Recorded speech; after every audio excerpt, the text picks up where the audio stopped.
오는 1월 15일이 신용복 선생 일주기입니다. 벌써 1년이 돼가는군요.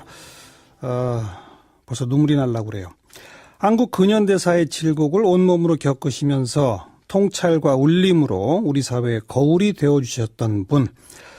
지난해 올해 우리 사회에 참 많은 어려움을 겪고 있는데 이럴 때 신 선생님이 계셨다면 과연 어떤 말씀을 해주셨을까, 어떤 역할을 해주셨을까 하는 그런 아쉬움이 더더욱 큽니다. 그래서 오늘 좀 특별한 손님 한 분 모시고 이 신용복 선생님에 관한 이야기, 또 요즘에 우리 사회 이야기 해보려고 합니다. 신용복 선생님의 제자 가운데 한 분입니다. 여러분 좋아하시는 방송인 김재동 씨를 오늘 특별히 스튜디오에 초대했어요. 어서 오십시오. 네, 감사합니다. 네. 네, 초대해주셔서 감사합니다. 요새는 방송보다 거리에서 많이 보는 것 같아요. 아, 그렇습니까? 뭐, 거리에 지금 저만 있는 게 아니니까요. 아, 물론, 예. 네, 저만 있는 게 아니니까요. 네. 방송인이기도 하지만 방송인 이전에 사실은 그 사람들하고 함께 있는 마이크를 잡는 사람으로 시작했으니까요. 그게 아마 예전 말로 하면 광대일 거고요. 그리고 광대. 네, 그게 형태로 보면 오페라가 아니라 마당극일 거고요. 마당극. 네. 마당놀이는 더불어 함께. 화중이라고 저는 표현하는데요. 화중. 말을 하는 사람들. 이거 만든 표현이에요? 스스로? 네, 저는 그렇게. 뭐 그래도 제가 만들었다고 꼭 할 수는 없겠죠. 어디선가 들었을 거니까 아마 모든 지식 같은 것들이. 근데 모든 방송의 형태들이 사실은 사람들을 가르쳐야 될 대상. 예. 그리고 사람들은 1시간 반 동안 듣거나 마치 방송의 어떤 장식품처럼 마지막에 말하는 사람 따로 딱 정해져 있고 네. 나머지 그냥 듣고. 네. 그런 방송의 형태잖아요. 그게 예. 청중이라고 저는 보고요. 예. 근데 우리 마당극이나 줄을 탈 때 광대든 철저히 그 시대 사람들의 언어를 말 그대로 대변하거든요. 그렇죠. 대신해서 말하고 또 그 사람들이 직접 자기들의 사연을 이야기하고 지금 거리에서 그런 형태이기 때문에 저는 특별히 뭐 다른 형태를 하고 있다기보다 원래 제가 하던 일들을 옛날에 계속 하던 거. 네. 길거리에 사람들이 제일 많으니까 우리니까 그 거기 사람이 있어야죠. 있는 곳이라면 어디든 간다.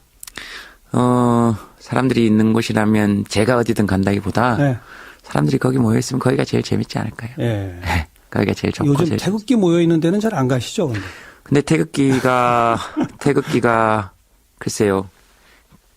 태극기는 사람들의 상징이어야 하는 것이잖아요. 사람들이 태극기의 상징이 되면 안 되는 것이죠. 네. 그렇죠. 네. 저는 그렇게 해석합니다. 태극기는 우리 모두의 상징적 깃발인 것이잖아요. 저는 그렇게 놓아두는 것이 옳다. 예를 들면 애국이라는 단어, 보수라는 단어, 태극기라는 깃발. 그 어떤 것도 단어 그 자체로 보면 나쁜 것이 한 개도 없거든요. 그렇죠. 예. 근데 그 단어를 가지고 가서 나쁘게 사용한 사람들이 있을 뿐이고 정치도 마찬가지잖아요.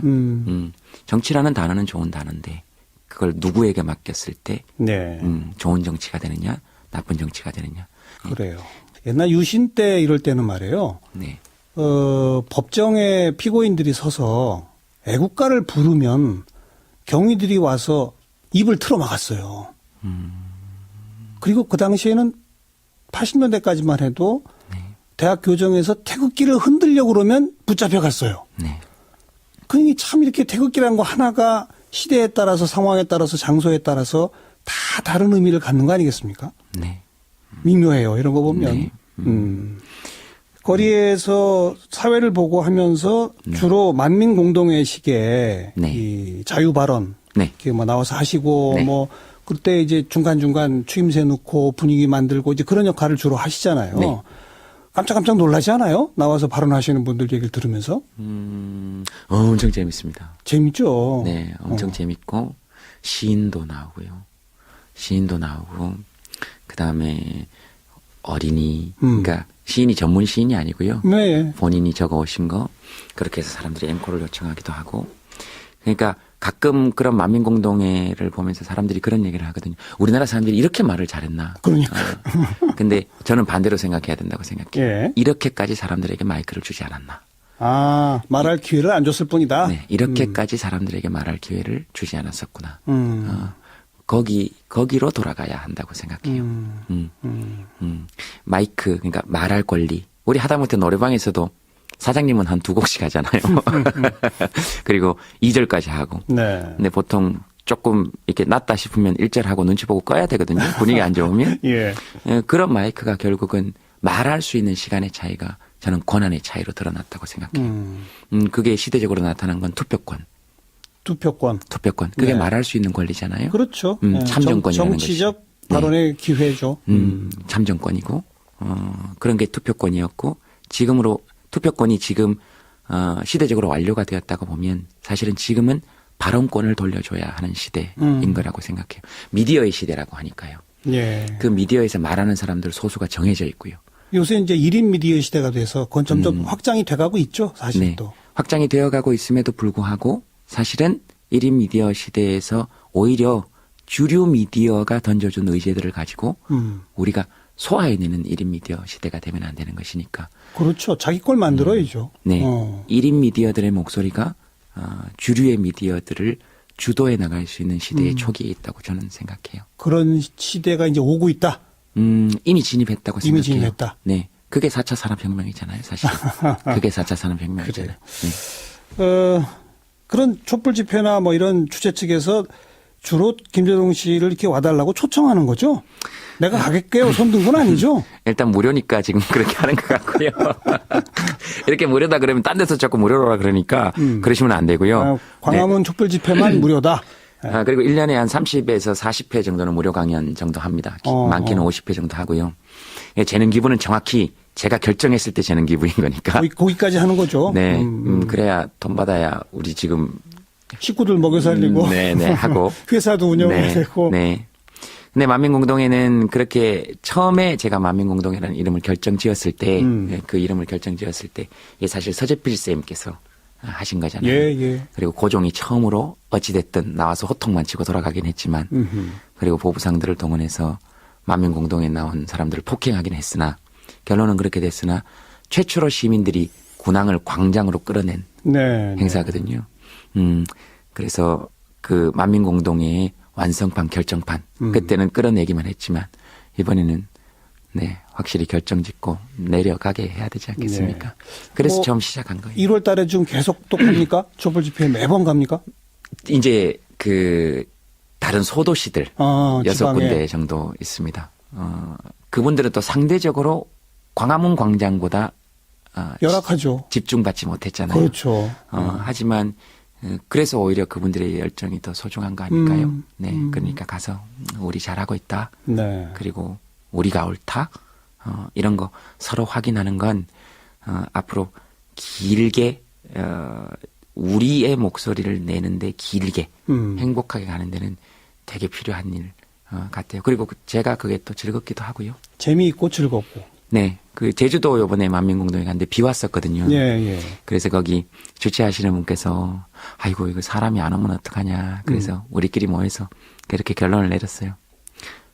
사람이 안 오는 게 아니고 한 사람이 와도 사람이 오는 거 아니냐. 한 사람이 와도 진짜 그 사람의 우주를 끌고 오는 거잖아요. 그리고 잠깐 와서 이렇게 앉아서 계시는 것 같지만 그날 일단 하루 다 비워야 되죠.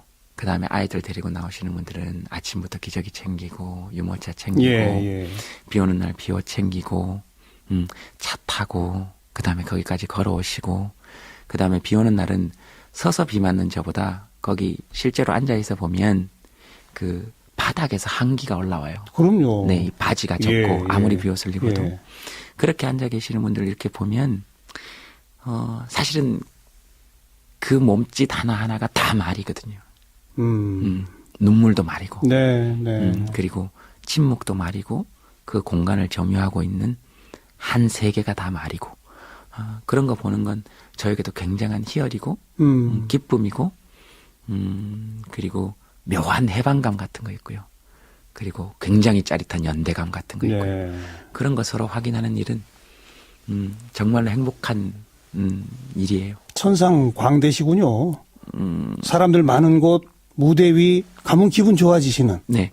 근데 갈 때는 귀찮더라고요. 아시죠? 이렇게. 일단 딱 서면. 네. 서면 그 왜 작두 위에 잘하면 이거 작두 위에도 설 수 있지 않을까 이런 느낌이 가끔 들 정도로. 네. 좋아요.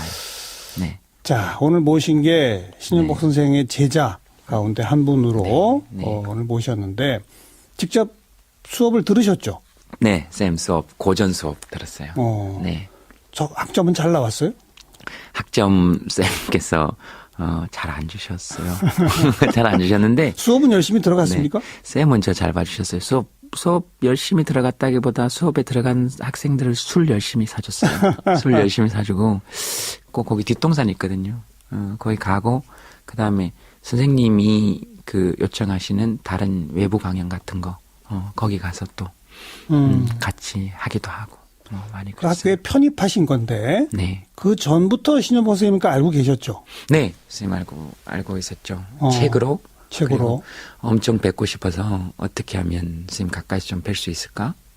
그래서 그 학교에 또 편입하게 된 거고. 일부러 찾아가서 뵙고. 네, 네, 벌써 1년 됐습니다. 네. 돌아가신 지. 네, 선생님이 지금 계시면 네. 요즘에 이 최순실 박근혜 게이트 그리고 대통령 탄핵 그리고 광화문 촛불 혁명 이런 모습을 보시고 네. 뭐라고 하셨을 것 같아요? 스님 거의 남의 탓하시는 거 제가 보신 적 한 번도 제가 본 적이 거의 없는 것 같아요. 그리고 감옥에 가게 되신 일에 대해서도 그렇게 만들게 된 책임자에 대해서 얘기하신 적은 제가 거의 들은 적이 없어요. 지금도 이렇게 아마 찾아뵀으면 이렇게 그냥 조용히 웃으시면서 되게 많이 들어주셨을 것 같아요. 저희들이 막 이야기를 쏟아내면 막 쏟아내면 그런 거 생각하면 가끔씩 울컥울컥해요. 그래서 스님은 뭐 어떻게 생각하세요? 제가 이렇게 감히 잘 여쭤보지도 못하지만 예. 스님 말씀 안 하세요? 그러면 다 하셨잖아요. 여러분이 얘기 다 했잖아요. 네, 다 하셨잖아요. 똑같은 마음입니다. 네, 예. 늘 그렇게 말씀해 주셨던 게 가장 큰 말씀으로 저는 되게 많이 기억에 남아요. 저는 그런 모습이 늘 답이었거든요. 신현복 선생 계셨으면 신현복 선생께서도 광화문 그리고 전국의 촛불 시민들의 그 모습, 네, 그 아름다운 모습을 보고서는 신현복 선생님도 놀라셨을 것 같아요. 제가 감히 선생님이 살아계신다면 어떤 마음을 가지실지에 대해서 말씀드리는 게 제가 좀 조심스러워서 그런데요. 엄청 기뻐하시고 좋아하시고 봐라 우리 이 정도 수준의 사람들 된다? 아니냐. 이 정도 수준의 사람들 아니냐. 우리가 이런 사람들 아니냐. 그러면서 늘 그 유머도 있으셨기 때문에 그리고 아마 글씨 하나 또 쓰셨을 그러셨겠죠. 그 글씨 이렇게 그림처럼 글씨처럼 그림과 서화. 글씨 네, 아마 촛불 시민들을 여러 모습으로 그려내셨을 것 같아요. 그러니까요. 그거 선생님께서도 매우 놀라시고 기뻐하고 네, 흐뭇해하고 내가 뭔가 이분들한테 뭔가 좀 기록을 남겨야 되겠다. 이런 어떤 의무감도 가지셨을 것 같아요. 네.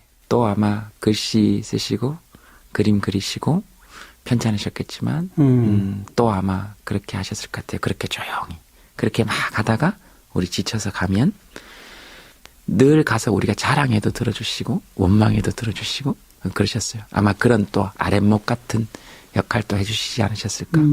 왜냐하면 또 분열될 수 있잖아요. 네. 분열이라는 게 늘 나쁜 것은 아니지만 지금까지 우리 혁명들이 뭐 듣고 계시는 청취자분들이 더 잘 아시겠지만 60년의 혁명도 그랬고 60년의 혁명도 그랬고 4.19 직후에 5.16이 왔고요. 네. 87년 이후에 네. 노태우 당선이 왔고요.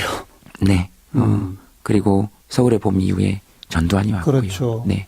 그러니까 그렇게 해서 사실은 다 시민이 만들어 놓은 열매를 개들이 와서 따먹었거든요. 표현이 좀 과격하지만 더 과격한 표현을 찾지 못해서 죄송합니다. 예. 네. 그래서 이번만큼은 그렇게 되지 말자라고 하는 게 지금 우리 시민들의 생각이라고 저는 그렇죠. 개인적으로 생각해요. 그렇죠. 그리고 또 지금 그런 방향으로 나아가야 한다고 생각하고요. 그런 데 대해서 아마 많은 사람들의 이야기를 들어주시지 않으셨을까. 선생님 늘 그러셨거든요. 선생님 글씨에도 나와 있지만 교학상장. 가르치고 배우면서 서로 함께 가르치며 배운다. 함께 성장한다. 네, 네. 그리고 제가 정확히 기억하는지 모르겠지만 배운다는 것은 자기를 낮추는 것이고 가르친다는 것은 다만 희망에 대해서 이야기하는 것이다. 그리고 궁극적으로 나아갔을 때는 배우는 사람과 가르치는 사람의 경계가 없어지는 것이 진짜 배우고 가르치는 것이다. 예. 그렇게 말씀하셨는데요. 아마 그걸 또 몸소 보여주시지 않으셨을까. 그래서 스님 말씀을 들으면 늘 뭔가 가르침을 받는다 이런 느낌이 들지 않았어요. 기본적으로 가르침을 받고 싶긴 한데 우리가 뭔가 멘토 열풍 이런 거 있을 때도 왜 배워야 된다. 우리는 배워야 될 사람들이다. 우리는 모자란 사람들이다. 우리는 부족한 사람들이다. 지금 사실 미디어나 이런 것들이 저는 그렇다고 생각하거든요. 예. 어떤 한 사람이 얘기하면 대중은 우매해서 배워야 되는 존재들이고 광장에서도 가끔 어떤 정치인이 막 얘기를 하면 우리는 그걸 듣고 선택해야 되는 존재고 일방적으로 끌려가는 존재고. 강조하셨던 그 네. 대목이죠. 근데 그게 아니고 사람들은 그런 존재가 아니거든요. 전문가는 조금 깊이 알지만 모든 사람은 모든 것을 알잖아요. 네, 네. 그래서 아마 사람들이 모두 말할 수 있도록 또 그런 길들을 함께 고민하면서 배우고 가르치는 것의 경계를 없애주는, 허물어버리는. 그래서 진짜 사람들의 시대를 여는 거기에서 일어나는 갈등을 잘 들어주시는 예. 그런 역할을 하시지 않으셨을까. 이렇게 그런 생각 품어주시는, 다 들어주시는 네. 이런 게 어떤 어른의 모습이잖아요. 네. 우리 시대에 지금 어른이 없다 뭐 이런 얘기 주로 하지 않습니까? 앞에 앉아 계시는데 왜요? 아이, 왜 그러세요? 아이, 정말로. 네, 네. 아니, 그러니까 네. 그런 시현보 선생님 같으신 그런 어른들 네. 그 모두가 좀 그래 저분은 존중할 수밖에 없어 뭐 이런 뭐 정파와 이념과 이런 걸 떠나서 네. 그런 모습을 보여주시는 어른 참 그런 어른이 많아야 좋은 사회죠 사실. 제가 거기 뭐 얘기할 수 있는 자격이 있을지는 모르겠지만 그런 어른이 그리운 건 그러니까요. 틀림없어요. 예, 예. 저희들 제 또래만 해도 아직 기댈 어른들이 필요한 세대거든요. 근데 흔히 말하는 꼰대처럼 그런 게 아니고 야 이쪽으로 가 저쪽으로 가 선택해 이것이 아니고 뭘 하고 싶은데 그렇죠. 아무것도 안 하고 싶어요. 그럼 그래? 그러면 아무것도 하지 마. 괜찮아. 선생님 저한테 해주셨던 말씀 중에 그런 거 있었어요. 그 사람은 생각하는 시간이 중요하고 예. 그다음 그것보다 더 중요한 건 아무것도 생각하지 않는 시간이 더 중요하고 예. 또 그것보다 더 중요한 건 아무것도 생각해야 될까 말아야 될까조차도 생각하지 않는 시간. 그걸 요즘 말로 하면 선생님이 그렇게 직접 말씀하셨어요. 멍 때리는 시간이 제일 중요하다. 그것만큼 행복한 시간이 없다. 예, 예. 자꾸 배우려고 뭐 하지 마. 안 해도 되고 멍 때려도 된다. 그래서 제가 한번 여쭤봤어요. 그래서 아마 제가 쓴 책에도 이렇게 그 스님하고 에피소드 적어놨는데요. 오늘은 스님 얘기하는 거니까 이렇게 좀 네, 길게 얘기해도 되죠. 스님 예. 얘기는. 예, 그래서 함께 우리 그리워하고 네, 함께 네. 눈 촉촉해지더라도 마음껏 얘기하세요. 네. 그래서 선생님께서 그러셨어요. 그래서 선생님도 멍 때리시는 시간이 있으세요? 왜냐면 없으실 것 같아요. 맨날 글씨 쓰시고 막 이렇게 막 반듯하시고 그랬더니 그럼요. 그래서 어떻게 멍 때리세요? 그랬더니 그 햇볕 감옥에 있을 때도 왜 신문지 한 장 크기의 그 햇볕 정도 때문에 예. 사셨다 그러셨잖아요. 그 햇볕이 커졌다가 작아졌다가 하는 그걸로 견디셨다고 그러셨는데 그 햇볕을 이렇게 보시면서 속눈썹 사이로 무지개를 만드는 시간이 당신께서는 그렇게 행복하시다고. 우리 알잖아요. 이렇게 햇볕 이렇게 쫙 보면 이렇게 해가지고 왜 이렇게 눈 가늘게 뜨고 보면 이렇게 무지개빛 이렇게 막 야 이걸 또 이렇게 선생님 뭐 그런 것까지 멍 때리는 시간까지 이렇게 문학적으로 표현하세요. 재수 없게. 속눈썹 사이로 무지개를 보는 만드는 시간. 원래 없는데 속눈썹 사이로 만드는 시간이잖아요. 그러니까 만든다 그 표현이 저는 아직도 되게 기억이 남아요. 그래서 그렇게 멍 때리는 것도 괜찮다라고 얘기해 주시는 어른, 네, 그런 어른 그런 얘기 되겠죠. 자, 아까 우리 이야기 나누면서 시현복 선생님께서도 아마 지난 몇 달 동안의 한국 사회 변화, 특히 촛불 시민들 보고 놀라고 기뻐하셨을 것이다 이런 얘기 했잖아요. 네. 김재동 씨도 마찬가지죠. 놀랬죠. 저는 정말 개인적으로 많이 놀랐거든요. 그 학교 다닐 때 뜀틀 해보셨어요? 예, 예. 그죠? 안 해본 사람 누가 있습니까? 몇 단 넘었어요, 선생님? 기억이 안 나는데요. 7, 8단 이상 다 하지 않나요? 7, 8단이면 사실 굉장히 잘 넘으시는 거죠. 저는 그거 잘 못 넘어서 그 절대로 안 될 것 같은 단수가 있잖아요. 예. 그래서 막 뛰어가다가 무서운. 예. 네, 그래서 그 구름판을 못 딛는. 그렇지. 그죠. 예. 예, 뭔가 이렇게 못 딛는. 그리고 넘어가다가 중간에 턱 퍼질고 앉는. 그렇죠. 겁나는. 예. 그 뜀틀 넘었을 때 왜, 야, 이거, 자기가 자기한테 놀라는 거 있잖아요. 야, 이게 되는구나. 네. 내가 해냈다, 뭐 이런 거. 네. 예. 저는 그런 느낌이에요. 오. 그러니까 저 사람들이 놀랍다가 아니고 우리니까요. 그러니까. 그런 느낌이 나도 들어요. 놀라고 모두가 함께 놀라는. 우리가 놀래는 거죠. 예. 우리가 함께 해낸 거니까. 그러니까 한 몇 천만이 함께 단체줄 넘기를 야 이거 100번 연속은 아무도 안 걸리고 도저히 못 넘을 거야. 근데 끝나고 나서 그러니까 누가 누구한테 야 너 잘했고 이번에 잘 넘었네 이런 게 아니고 쳐다보면 모두가 함께 넘은 모두가 다 같이. 모두가 함께 넘은 모두가 함께 넘은 그걸 굳이 말로 하지 않아도 네. 그런 느낌. 네. 예. 그러니까 이거 보고 놀랬다 이렇게 하는 게 아니고 사실 이건 저한테도 자격 있는 거잖아요. 그렇죠. 그렇게 모두에게 자격 있는 것처럼. 예. 광화문 광장에 가보면 말하지 않아도 그런 기운이 느껴지는 거죠. 서로가 서로에게 굉장히 고맙고, 그 서로가 서로에게 놀라고. 굉장히 배려하고. 네. 예. 네. 그러니까 그 백몇십만이 모여도 사고 하나 안 난다는 거는요 거의 기적이에요. 네. 그러니까요. 세계적으로 좀 그런 유래를 기억하지 못합니다, 솔직히. 네. 그 3.1운동의 공약 3장에 보면, 공약 3장 마지막 장에 제가 정확히 기억하는지 모르겠지만, 다만 질서로. 질서로. 그래서 누구도 우리에게 시비 걸지 못하도록. 예, 뭐 예. 이런 느낌의 그게 그러니까요. 마지막 공약 3장이거든요. 그러니까. 그리고 2장이 아마 정말로 전혀 두려움을 갖지 말고, 민족적 목소리를 토해내라. 이렇게 공약 2장에 나와 있는데, 마치 그 3.1운동의 모습이 그대로, 네. 정말로 질서정연하지만 그게 가장 무섭잖아요. 네. 그게 가장 무섭잖아요. 뭘 아주 많이 외우고 있군요. 3.1운동 공약 2장 3장은 또 어떻게 이렇게 외우고 있어요? 공약 2장 3장 정확하지 않아요. 찾아봐야 됩니다. 그래서 제가 말씀드리는 제가 또 하나 건 놀란 게 저기 네. 광화문에서 김재동 씨가 헌법 1조부터 시작해서 쫙 하는 걸 옆에서 들었는데 아, 스님 계셨어요. 어떻게 이렇게 다 외워요, 그런 걸? 아, 그거요? 아, 네. 진짜 외운 거 아니고요. 다시 검토해 봐야 됩니다. 몇 점 맞는지 저 틀리면 어때요?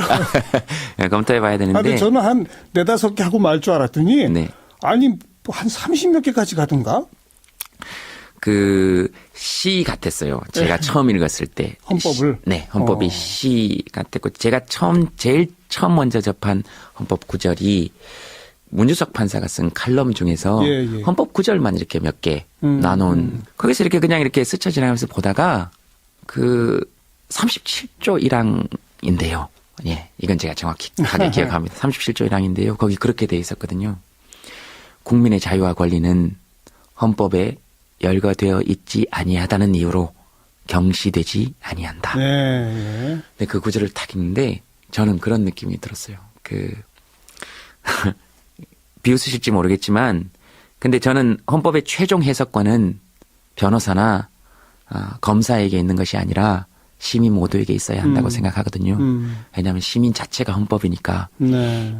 그래서 그런 시민의 권리로 제가 해석하는 헌법을 그냥 제가 받은 느낌을 말씀드리자면 그 37조가 그런 느낌이었어요. 저는 그 연애 편지를 어떤 사람이 36장을 써놓고 마지막 37번째 장에 예. 내가 혹시 까먹었는지 모르겠는데 여기에 적혀 있지 아니하다는 이유로 내가 널 사랑하지 않는 건 아니야. 그러니까 엄청 감동적이고 그리고 이게 우리 할아버지 할머니들이 써놓으신 사실은 상속 문서잖아요. 네. 국가의 상속권이 누구에게 있는지 그런 느낌이 들어서 1조부터 36조까지 한번 보고 싶다는 생각이 37조부터 들었던 거죠.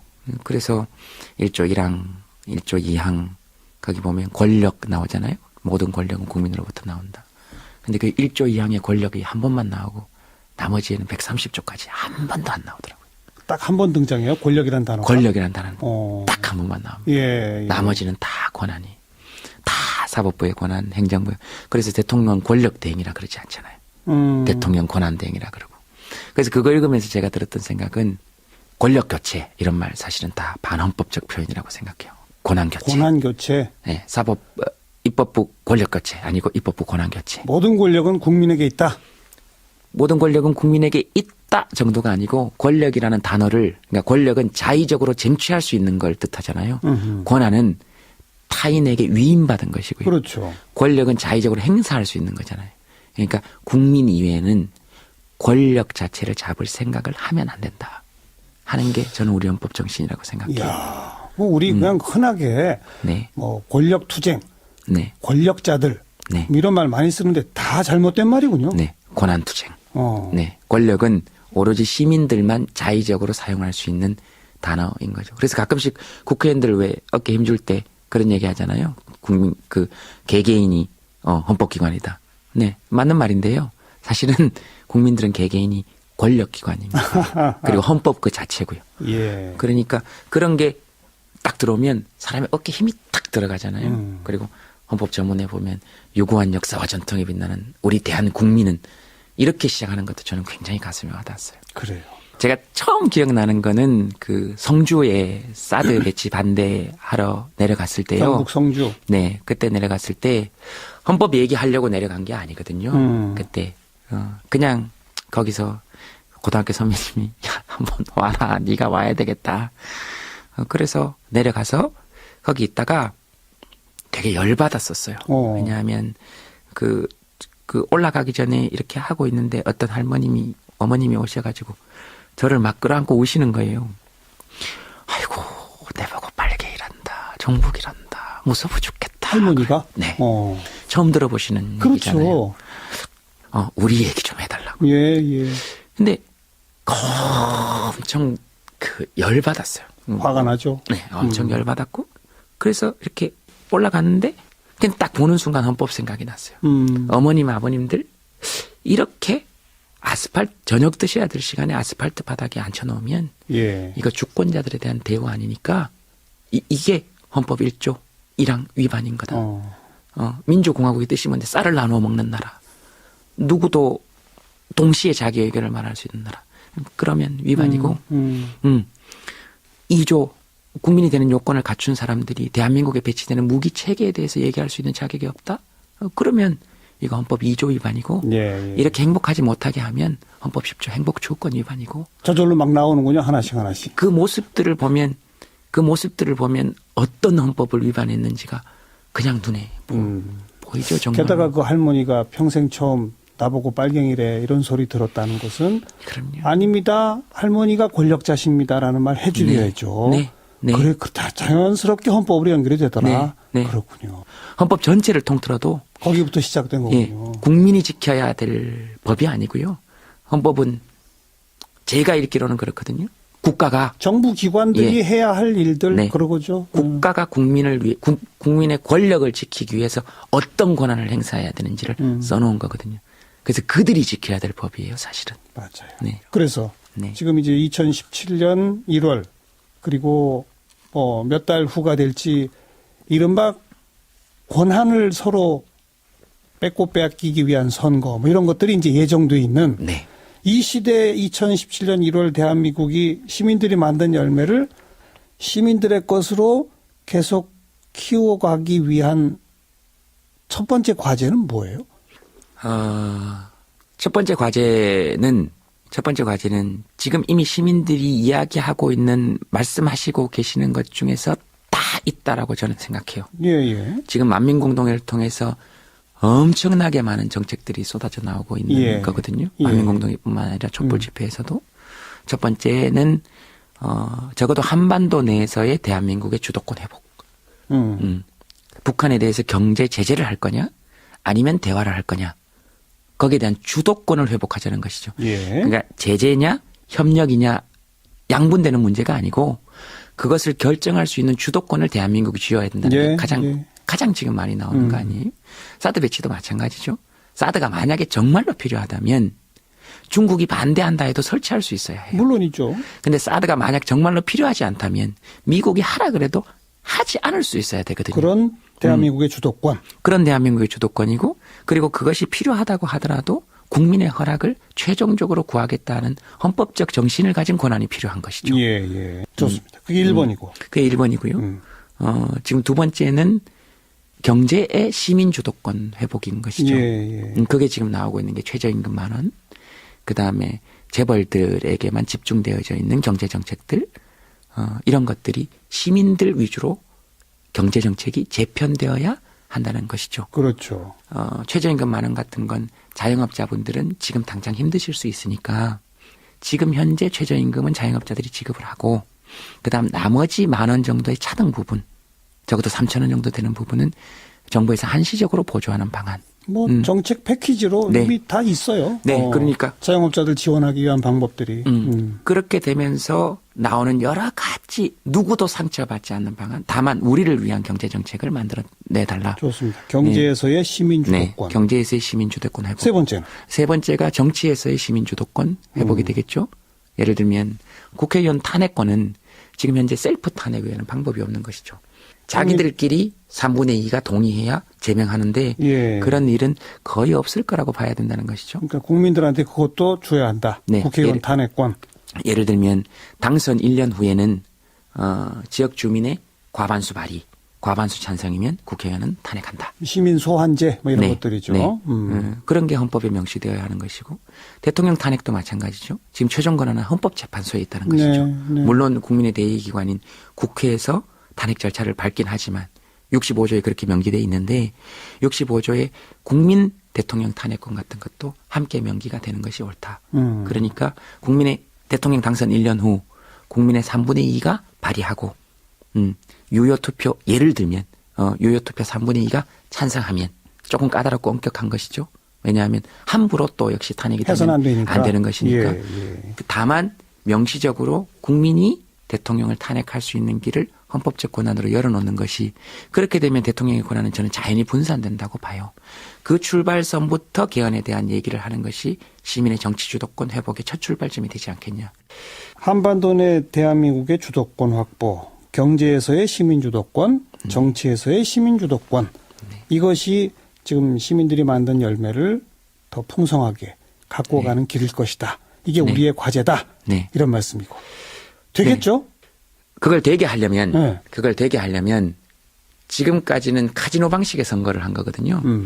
카지노에 가서 우리가 돈을 따지 못하는 돈을 딸 수 없는 이유는 패를 우리가 질 수 없기 때문에. 예. 세팅도 다 거기서 하고. 그리고 늘 딜러가 돌리고. 그럼 어떻게 해야 돼요? 근데 고스톱은 그렇지 않죠. 패를 우리가 선이 주고. 바뀌죠. 예. 선이 바뀌죠. 예. 근데 지금까지는 다 정치인들이 패를 쥐고 있었다는 거죠. 그것도 엘리트 정치인들이. 결국 그 사람들 자리만 바뀌는 거잖아요. 여야 자리 바꾸면 한다는 것이. 물론 정도의 차이는 있겠죠. 그럼 시민이 패를 쥐는 방법이 뭡니까? 시민이 패를 쥐는 방법은 지금까지는 정치인들이 공약을 들고 나와서 자 1번 후보의 공약을 지지해달라. 2번 후보의 공약을 지지해달라. 그 시민들이 요구사항을 집약해놓고 네. 이 말 들을 사람 손들어 이렇게 해라 이거죠? 네. 3번 후보의 공약을 지지해달라. 그래서 우리는 3지선다 또는 4지선다 또는 5지선다. 그 중에 하나 고르는 거죠, 뭐. 하나 고르는 것밖에 안 되잖아요. 근데 지금은 촛불 혁명을 통해서 지금 아직 미완의 혁명이긴 하지만 사람들로부터 수많은 정책들이 쏟아져 나오고 목소리가 있고. 쏟아져 나오고 있으면 예. 이때 기존의 정치권이 와서 저를 지지해 주소요가 아니라 우리가 당신들을 지지합니다 하는 정치인을 뽑으면 되는 것이죠. 내가 이거 하겠습니다. 네. 예. 그렇게 되면 시민의 뜻을 누가 되더라도 받들 수 있는 구조를 즉 패를 시민이 줄 수 있는 구조를 예. 만들어낼 수 있다고 보는 것이죠. 예. 지금 시민의 역량이 거기까지 올라왔으니까. 시민의 요구에 복종하는 정치인을 우리가 고르면 된다. 네. 우리가 골라야 되는 것이죠. 저는 그런 선거 제대로 가는 것이 옳다. 그래서 대통령 선거가 아니라 부통령 선거다. 제20대 부통령 선거다. 대통령은 원래 정해져 있었고 그러니까 학급 선거로 치면 이건 반장 선거가 아니고 주번 선거가 돼야 되는 거죠. 마지막 질문이 될지 모르겠는데 네. 블랙리스트 뭐 이런 파문이 일기 훨씬 전부터 김대동 씨는 수도 없이 잘리고 뭐 그랬잖아요. 아니에요. 그렇잖아요. 방송하다가 뭐 어디 한번 저 1인 시위 한번 하면 잘리고 어디 가서 무슨 시사적 발언 한번 하면 잘리고 몇 번 있잖아요. 아니요, 그건 사실관계가 확인이 안 됐기 때문에 사실관계가 확인이 안 됐기 때문에 그리고 그렇게 얘기하면 제가 염치가 없는 거죠. 왜냐하면 저는 어떤 데서 만약에 그렇게 되면 네, 그래서 네네 모두가 다 많이 지났죠. 네. 모두가 다 인정하고 있는 걸 자꾸 부정하려고 그러지 마시고 지금 질문은 뭐냐면 점점 김재동 씨의 사회적 발언과 활동이 그러니까 정말 바람직한 의미의 소셜 테이너로서 확대돼 가고 있는 것 같이 보여요. 제 눈에 보기에 과거보다. 혹시 그러면 앞으로 내가 이 직업 방송인으로서 살아가는데 이게 혹시 장애가 되지 않을까라는 두려움 같은 건 가져온 적 없습니까? 10년 정도 되면 내공이 조금 생깁니다. 이게 지금 10년 차거든요. 10년 차거든요. 그래서 이제 뭐 기관의 직원들도 만나봤고요. 만나보면 또 이렇게 얘기하다 보면 다 좀 통합니다. 뭐 이렇게 얘기하다 보면 다 좀 통하기도 하고 뭐 다 적어 놓은 거긴 하니까 노무현 전 대통령 노제 때도 그 일주기 때도 안 가는 게 좋지 않겠냐 그래서 가는 게 좋겠다. 만약에 제가 지금 여기서 안 가게 되면 당신들 나한테 협박한 거 된다. 그럼 나중에 문제 생긴다. 근데 가지 말라 근데 내가 가면 우리 둘은 협의한 게 된다. 협의는 아무런 법적 문제가 없다. 어떻게 하실래요? 가는 게 낫겠죠. 그랬더니 가는 게 낫겠다고. 뭐 그렇게 얘기하고 이제 공력이 내공이 조금씩 생기죠. 그리고 두렵지 않습니까? 이렇게 물어보는 사람들이 있어서 별로 두렵지 않아요. 네. 걱정해 주는 사람들이 많으니까. 그러니까 두려운 건 사실인데 기본적으로 마이크를 잡았다는 건 사람들의 도움을 받았다는 거거든요. 좋습니다. 그러니까 뭐 큰 걱정 없습니다. 김재동 씨. 그러니까 출연료 이거는 좀 주셔야 돼요. 이거를 뭐 얼렁뚱땅 넘어가시거나. 물론 드립니다. 네, 주세요. 김재동 씨의 활동 공간이 방송 안이건 방송 바깥이건 점점 더 넓어질 수 있고 또 탄탄해질 수 있는 그런 것이 좋은 사회다. 이렇게 말하면 될 것 같아요. 시민 김재동으로서는 네 거기에 전적으로 동의합니다. 그러니까 시민 김재동이니까 거기 앞에 김재동을 시민으로만 바꾸면 되니까 연예인이 무슨 정치 얘기를 하냐. 그러면 그건 헌법을 한 번도 안 읽어본 사람이거든요. 국민은 누구든지 정치적 발언권을 가지고 있고. 그렇죠. 네. 더 많은 곳에서 더 밝고 멋진 모습으로 볼 수 있기를 바라겠습니다. 오늘 나와주셔서 고맙습니다. 네, 잘 들어주셔서 감사합니다. 청취자 여러분들께도 감사드립니다. 방송인 김재동 씨 함께